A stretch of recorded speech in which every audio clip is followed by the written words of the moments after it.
Good morning, everyone, and welcome back to another episode of Sugar Mama's Fireplay. I am your host, financial planner Canna Campbell, and today I want to waste no time at all because we're talking about your mortgage. And we're going to talk about 7 different ideas for you to apply right now today for your mortgage so that you can save valuable time and money. And I'm not talking about small dollars here or silly amounts of time. I'm talking tens, if not maybe hundreds of thousands of dollars and shaving years off your home loan. This is something I'm really serious about, you understanding how your mortgage works and the things that you can actually do that are really not that hard to save you so much time and money. And of course, the moment that mortgage is paid off, woohoo, there are so many other tools that we can start playing with to build wealth outside of your home, of course. Now, to help us break down all these ideas, these very powerful ideas, these practical ideas, these simple ideas, I am joined by John Micalizzi from Blue Lantern Financial Services. As you know, we've previously had Adam McCabe in the studio plenty of times and decided to mix things up because Blue Lantern is actually who I recommend for mortgage brokers. I get zero benefit from doing this. I'm just happy to share contacts of people that I know and trust, but more importantly, people that I have worked with for tens of years and actually do my own personal mortgage broking and investment loans as well as my family members and all of my friends. So if at any time you think, you know what, I need to speak to these guys, they sound really good, they are. And of course, I will link all the contact details in the podcast notes so you can quickly and easily connect with them whenever you feel ready. Now, a quick reminder, of course, all of these podcasts are general in nature and for educational purposes only. All right, now that we've got that important compliance requirement out of the way, let's hit the ground running.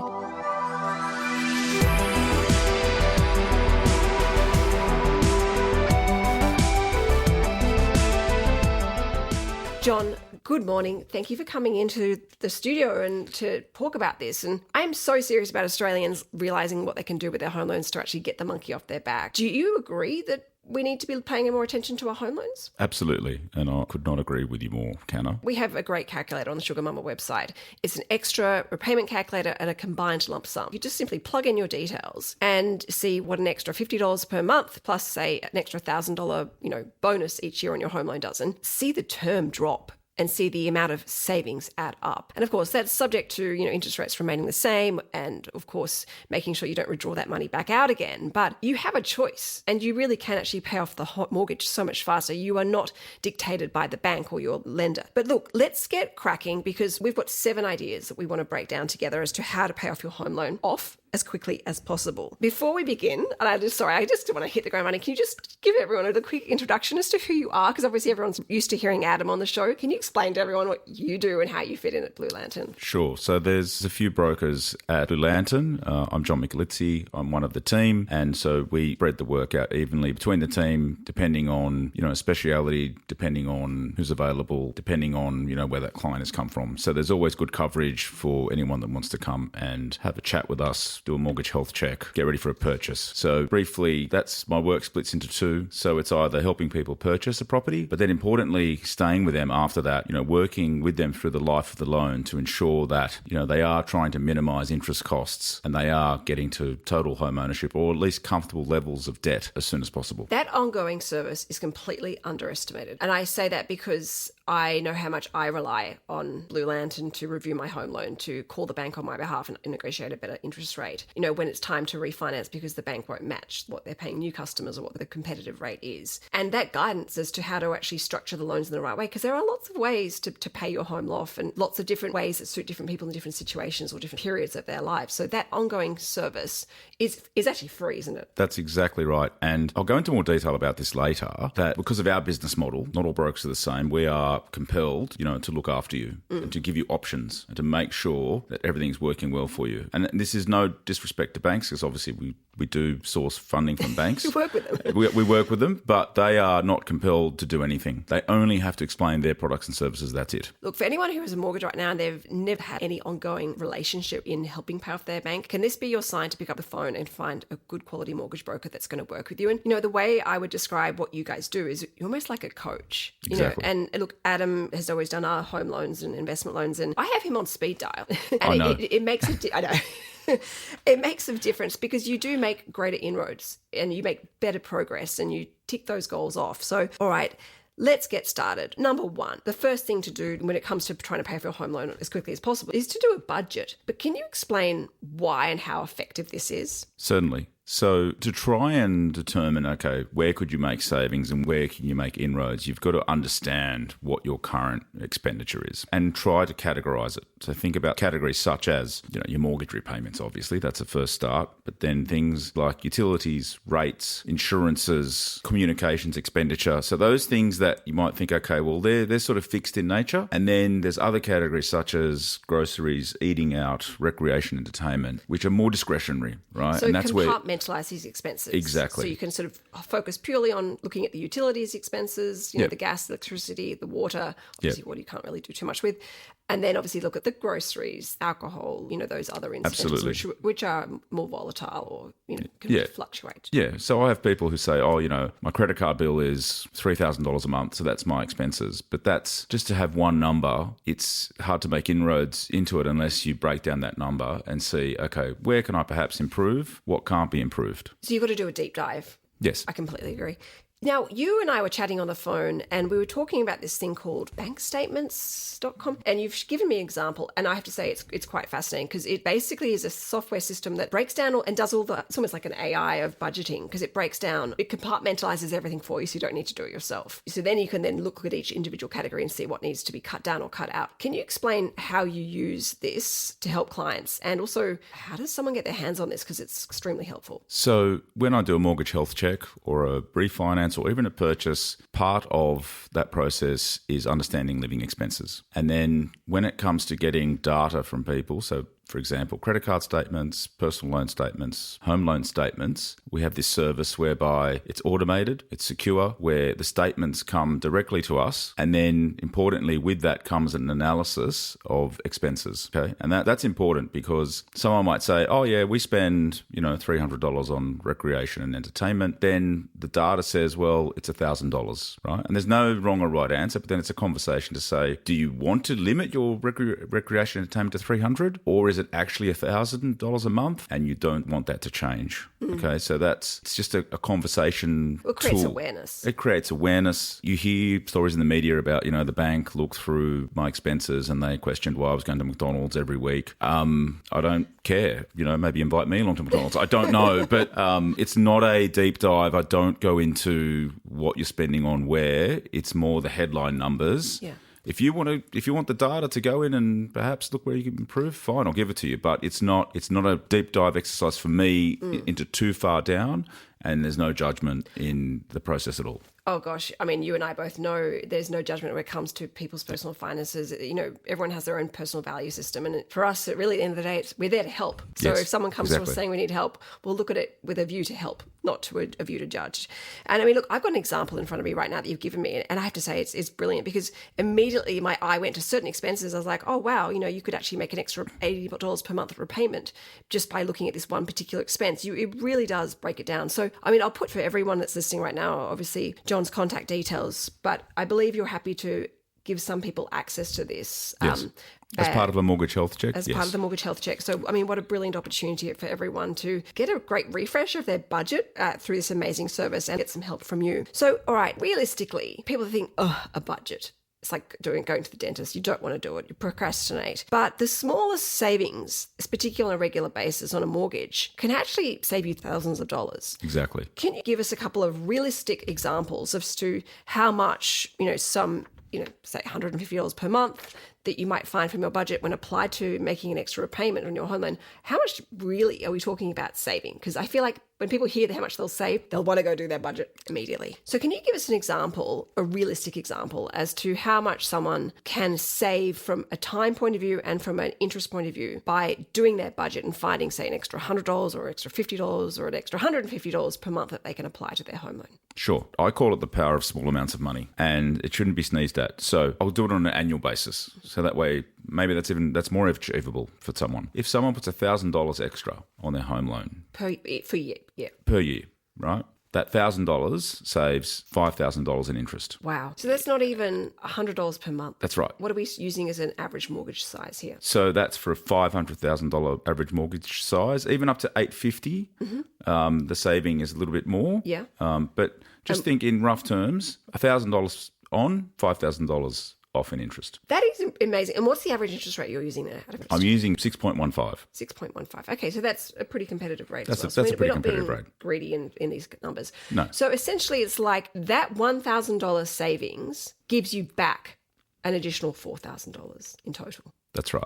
And the average time, so think about it takes 2 to 3 months off your loan. Wow. Okay, so then again, you do that every year, and then you're starting to get into not months, but potentially years at the end of the mortgage. Well, if most people are on a 30-year mortgage, so if it's shaving 2 months off each time you do this, it adds up very, very quickly. And also, as I said, like that's what, $880 a month extra payment. That's right. Not even $20 a week. That's right. And if that is not a bigger motivation to go and do a budget or get a health check done by you and get an AI program to do your budget, I don't know what is. All right, next idea. Let's talk about redraw facilities and offset accounts. Okay. How do they work, and how can everyone listening right now, use that to their advantage to save tens of thousands of dollars for their home loan? Sure. So whether you use a redraw facility or offset, it has the same effect. So let's keep that simple. Okay, can we explain the difference for everyone right now between the two? So that $1,000 we're talking about, you can pay that off your loan, right? Mm-hmm. And then if it has a redraw facility, you can get that back if you need it.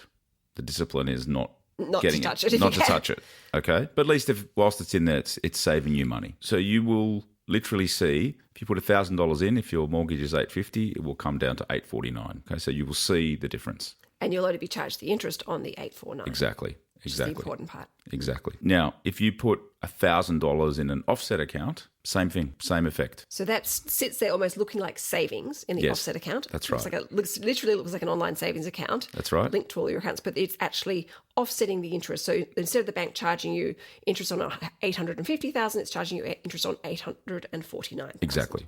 Okay. Exactly.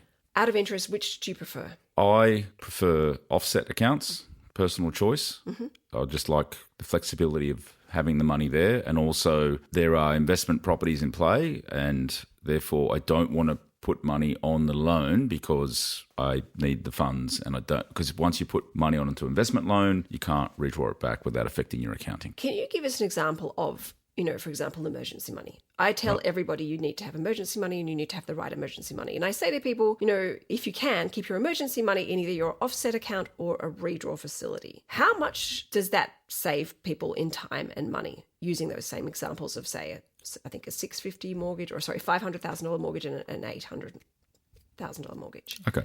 So let's use the figure of $10,000. Mm-hmm. Okay, so let's just say you have been able to save $10,000 and that's your emergency funds. Yes. Okay. And let's say you put them in an offset account. Okay. So on an $850 loan, the savings are, over the life of the loan, $51,000. And the loan will be paid 9 months earlier. Assuming you don't take emergency money out. Yes. That is huge. $51,000. So just in our first two tips alone, we've saved, $5,000 by making an extra $1,000 a year in payments each year. Yep. And then an extra $51,000 by using a redraw facility or an offset account. Anyone that's listening to this episode right now that has emergency money sitting in an online savings account that's not connected to your home loan, please consider getting some advice, obviously from John or from your own mortgage broker about the best way to structure this. Look into a redraw facility or an offset account. And most of these facilities are free. They're part of your loan package anyway. Some banks charge a package fee. Some banks don't charge a package fee at all, but they still give you an offset account. Then you can get really creative. Some people, rightly or wrongly, they may not have the discipline. They may have a certain way of banking. And for those clients, if everything else matches up for them, I suggest a lender that has multiple offset accounts, so they can have one account for the emergency funds where they don't have to touch, where they don't have to do the everyday banking. And then they have other accounts that they use for the everyday banking. And on that basis, that's excellent because every dollar in every account every day is offsetting against the loan. Just as a little insight, my preference is actually a redraw facility. So our emergency money sits in a redraw facility. I actually just checked it this morning and it's slowly getting back up there again. But we do have multiple offset accounts for our other smaller goals, like we're saving up to renovate our kitchen. We are saving up to take the kids skiing overseas in June. So we have those little smaller accounts bubbling away that are at least offsetting the interest on other loans as well. So exactly. It really is that combination is equally as powerful but incredibly effective in saving you valuable time. And I love, as a great source of motivation, is that when we pay our mortgage, I think around the 26th of every month, and a couple of days later I'll log into my internet banking and look at the interest repayment dropping and seeing that we're making better progress with that debt reduction. Everyone has their own motivation. I think it's important to find your own motivation. Everyone has their own personal preferences. Yeah, I've used redraw in the past for different reasons. As again, it's just that's my personal preference, and it's about finding what works for you. All right, let's keep these savings bubbling along for our listeners. So number 3, making ad hoc repayments. So, I know everyone's on a really tight budget and they're like, where are we going to come up with some extra ad hoc money? Well, taking on extra work. Perhaps you might get a tax refund. You might do a side hustle. You might declutter your home. Gosh, my kids are starting to outgrow they've all gone through growth spurts, and I've got so many things that I could just list onto Gumtree or Facebook Marketplace. Even just an extra $1,000 can have an incredible effect. So can we just quickly talk about the power of ad hoc repayments? Yeah, so ad hoc repayments, I think, if they can be achieved, are excellent, because that's where you really start eating into your mortgage. Right, the savings tips, yeah, they can be done, but the extra, the ad hoc, then again, we're getting back to that. If you can find $1,000 savings, and even if you find that extra $1,000 in income or cash or whatever, again, every $1,000 is a $5,000 saving. Wow. Did you know that the average Australian gets back about $2,500 per annum as a tax return? No, I was not aware of that. So if we were to, instead of put $1,000 onto the home loan, we put $2,500, or even just say, let's say we put $2,000 on the home loan and keep $500 for ourselves to keep a bit of, financial flow in our lives. I mean, those savings multiply. It's not just doubling; it actually compounds because it's reverse compounding. So that savings is probably more like closer to $11,000, and you're saving probably 4 or 5 months off the home loan again. That's exactly right. So just think, for every $1,000, think $5,000, and think, a few months off the home loan. For everyone who's listening right now, can I just do a quick shout out to 2 very powerful calculators? The one is obviously on the Sugar Mama website. It is my lump sum and extra payment calculator, where you can actually combine the two of increasing your mortgage payments after doing a budget and making those extra ad hoc repayments. You can see how the combination of the two, how much time and money they save you. And then, of course, heading over to the Blue Lantern Financial Services website, because you have a rainbow of calculators that everyone can use that actually demonstrate how much more money you can save. And they're a really great source of motivation and empowerment to really look at realistically paying off your mortgage as soon as possible. But it's not unrealistic to drop your mortgage, I think, from 30 years down to 25 years if you apply some of these principles we're talking right now. Would you agree with that? Absolutely. Yeah. All right, next one. This is a really important one because we all get very lazy and overwhelmed, and that is shopping around for a better deal. Why do you think we do this? I have to sort of answer the question myself in my personal opinion, but why do we just assume that we're on the best rate? I think inherently people want to think positively, and they'd like to think, yeah, sure, I'm sure that the bank, that wonderful institution, or the lender is looking after me, and I'm confident they're giving me the best rate. Loyalty. Exactly. So there's that, and 2, people, have a life, and they think that it's boring. They think that it's hard work to check in with their finances, and sometimes also it can be confronting as well. So putting all that together, that's why people perhaps don't look at it as much as they should. You don't have to go crazy. You don't have to look at it every week. That might be a bit too much. But I've had clients who you can tell that they haven't really focused on their finances for a good 2 to 3 years, and that's 2 to 3 years of interest that paid overs for. So and it's funny. It's not until you do it, you realize, wow, I should have done this a long time ago. I've wasted so much money and time. And it was really not that hard. We'll come back to that process. All right, shopping around for a better deal. Do people really save money when they do this? Is the time and the effort really worth it? I think the first thing to do is do your own mortgage health check and go to your existing lender and see if they'll come to the party with a better rate. And then there's really no work involved at all. Yeah. Right. If you're dealing direct with the bank, you'll have to do that yourself. You have to wait 30 minutes on the 1-300 number or whatever. If it's with us, we have software and systems that get you those discounts without you doing anything. Yes. Okay. So if you're still dealing direct with the bank, just know that 70% of loans are done through brokers in Australia. So ask yourself, why are you the 3 out of 10 people in Australia that are still going direct to a bank? Okay. All right. Let's talk about the savings now. Even things like saving on an annual fee, that can be really beneficial as well if you can negotiate like that. Getting a 25 basis points off your home loan, it people might think, oh, well, that's hardly anything, but how does that play out on the cash flow? And how does that pay out on paying off your home loan faster? Well, can I answer that with an example? I'd love that. Thank you. Okay. So I had clients who I got them their wonderful fixed rate, and, unfortunately, we're all coming off those wonderful fixed rates. The lender that they were with, they offered them a decent rate, but they said, look, can we do better? And I said, yeah, I think you can.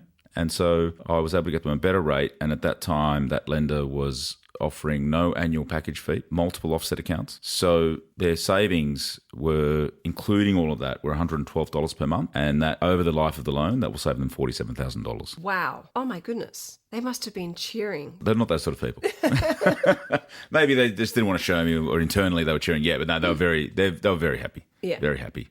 And it's huge. Like it that is. $47,000 is a lot of money. And that money can be then used for other valuable things in their lives. Yeah, well, I'd help them build their new house. So, every dollar was important. They still had, a few things to finish off. But also the addition to that is they're very disciplined, and they are people who do like to have different buckets of money in different accounts. They've averaged around $12,000 savings across their multiple offset accounts. So they will save in addition another $45,000 in interest over the life of the loan. On top of the $47,000. On top of the $47,000. So this is close to $100,000 in interest. That's right. Being saved by getting professional advice from a mortgage broker that let's be honest, they probably wouldn't have got necessarily from the bank. Well, they wouldn't know that offer was out there. Yeah. They wouldn't know. Yeah. My goodness. All right. So, okay, these savings are just compounding. All right, let's move on to this concept, which I've seen a lot on social media and I'm sort of on the fence with, but it's the concept of paying your mortgage weekly instead of fortnightly or monthly. What are your thoughts on this? Okay. Well, again, it's all the power of small amounts of money. It doesn't make that big a difference. So if you pay weekly on a $500,000 mortgage, the saving over the whole life of the loan is $748.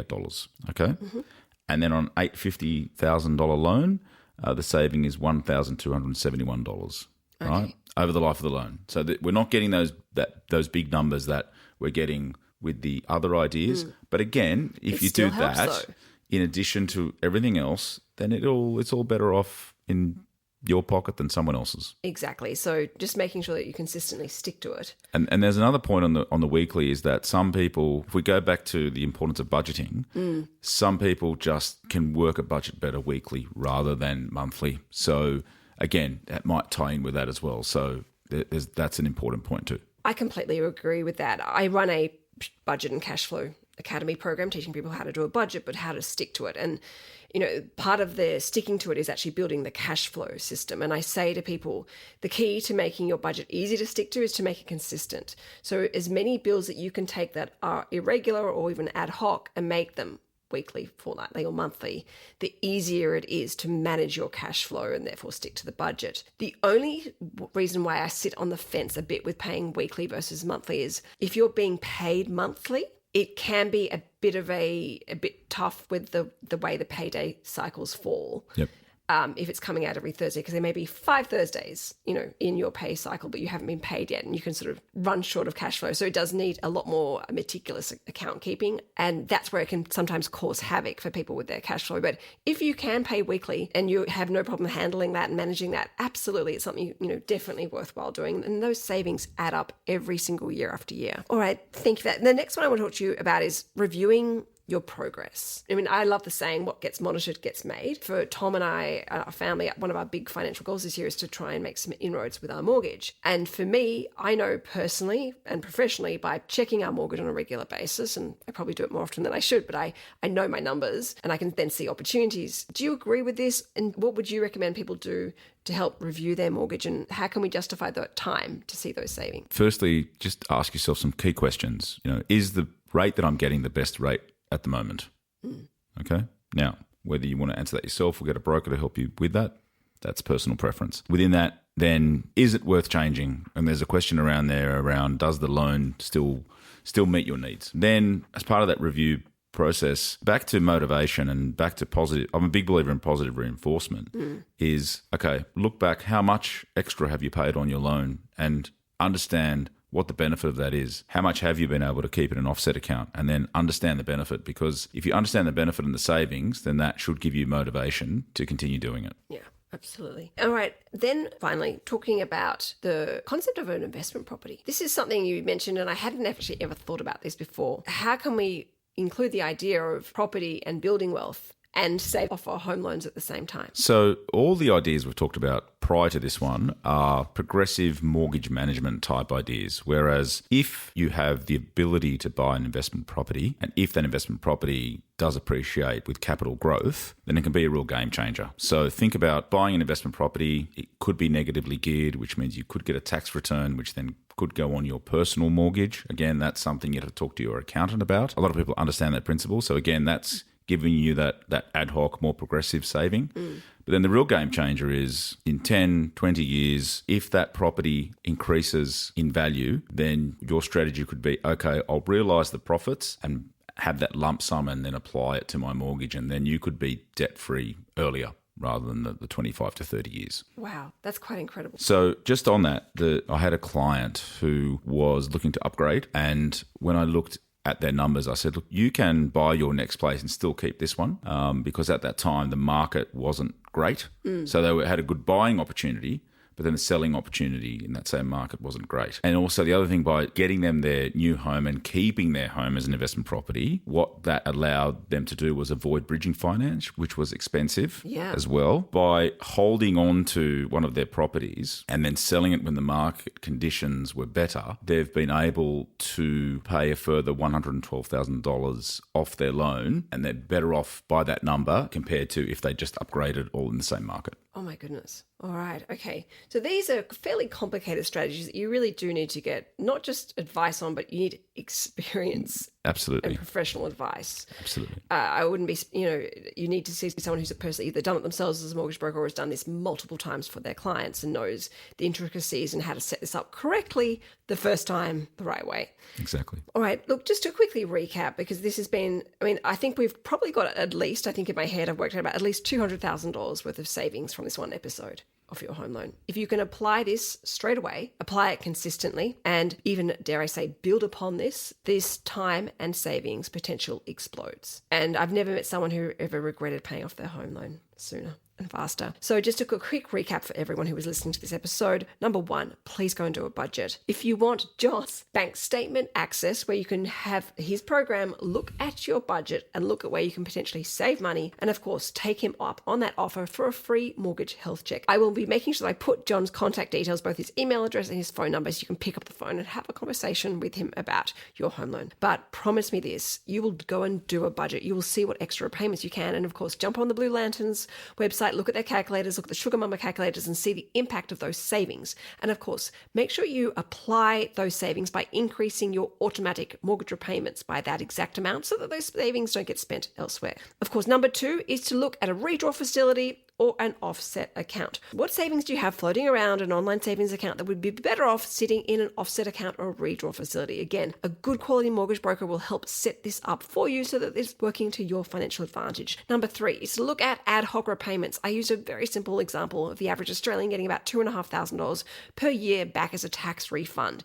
You could go and spend that $2,500, or if you wanted to, you could put $1,000 or even $2,000 onto your home loan, and those savings really are substantial. As John has just explained, every $1,000 put as an ad hoc repayment represents potentially up to $5,000 in savings. So it's really literally like almost like a risk-free gambling, if you like. Of course, number four is shopping around for a better deal. Do not let yourself become a victim of loyalty tax. Do not get lazy, do not get complacent, and don't feel overwhelmed. Refinancing is actually very smooth, very simple, and this is why mortgage brokers get paid by the banks, because they do all the hard work for you. The biggest thing that people say to me when they've spoken to Adam or to Joe or to John is, thank you so much. I can't believe how much they were able to save us. We can't believe it. They feel like they've almost like won the lottery. So shop around for a better deal. Please don't ever settle. Please don't ever be complacent about this. I would rather the money be in your pocket rather than the bank's, even though I am a bank shareholder.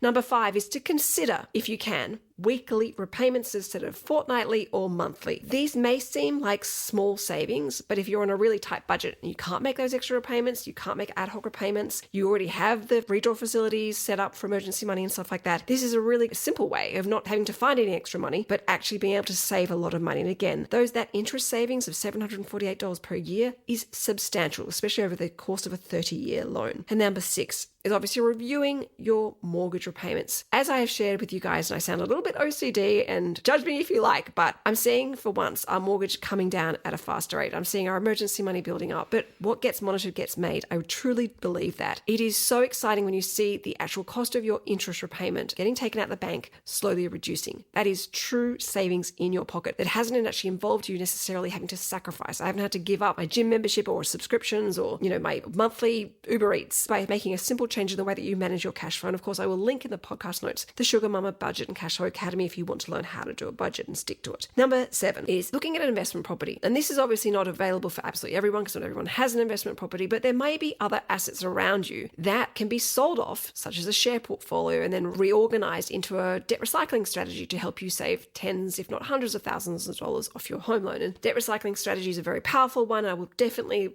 make more episodes around this. But for the right people at the right time, using this for the right reasons, yes, it can save you a substantial amount of money off your home loan, but also allow you to build wealth outside of the family home. So these are really important things that you need to be listening to and thinking about and applying in your life. And of course, if you are feeling stuck, if you are feeling overwhelmed, don't use this as a block and not do anything. Pick up the phone. Give John a call. Ask him about what he can do for you. Give him your details. Let him run some numbers. It costs you absolutely nothing and you have so much to gain. All right, John, sorry, I just got a little bit passionate there. Thank you so much for coming on to the show. I really appreciate it. This has been such a powerful and valuable list. And there are other things, of course, beyond these 7 things, but I'll let you share those insights and ideas with people that maybe perhaps want to reach out and speak to you. If they want to speak to you directly, of course, your contact details will be linked below, including obviously if they want to get access to the bank statements. Sure. So email or phone, either is fine. Text me on the way, if you're on the bus, just obviously a bit of background as to, how you got my number and, so. I mean, random, yeah. Yeah. So you'll find my colleagues and myself are very approachable and we just want to help. And just to reiterate to everyone listening, I have absolutely zero connection with Blue Lantern. I get asked all the time, who do I recommend? Who do I like? Who do I trust? And I'm not going to recommend someone I don't know, that I haven't worked with, and I haven't seen for myself how they work. And as I said, Blue Lantern look after myself, my family members, and my friends. And I've only ever had amazing feedback. I get zero benefit from doing this other than the fact that I get to sleep at night knowing that you're in really good hands with someone who's reliable, honest, transparent, and is bloody good at their job. All right, everyone, thank you so much for listening to today's episode on Sugar Mama's Fireplay. If you enjoyed this episode, please make sure you go and send it to your friends, send it to your partner if you have one, send it to your family members, because I really want to help Australians get their mortgages down, actually see that they are powerful and capable of doing this for themselves. And of course, it doesn't actually take too much effort to start to see a shift, a breakthrough, as those mortgage repayments reduce, those interest costs come down, and you actually see that you're making substantial headway